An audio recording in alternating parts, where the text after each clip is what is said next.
is risen from the dead.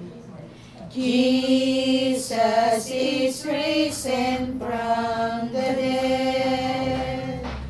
Jesus is risen. Jesus is risen. Jesus is risen from the dead.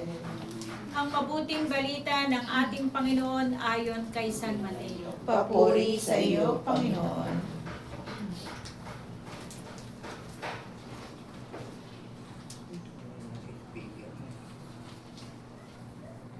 Asin at ilaw. Kayo'y asin sa sanlibutan. Kung mawalan ng alat ang asin, paano pang mapana na uli ang alat nito? Wala na itong kabuluhan. Kaya't itinatapon na lamang at niyayapakan ng mga tao. Kayo'y ilaw sa sanlibutan. Hindi may tatago ang isang lungsod na nakatayo sa ibabaw ng turok. Walang nagsisindi ng ilaw at naglalagay nito sa ilalim ng takalan. Sa halip ay inilalagay ito sa talagang patungan upang matanglawan ang lahat ng nasa bahay.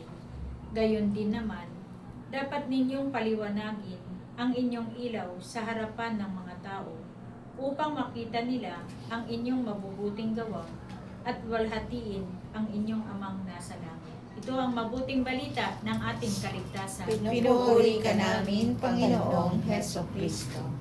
Sing hallelujah to the Lord.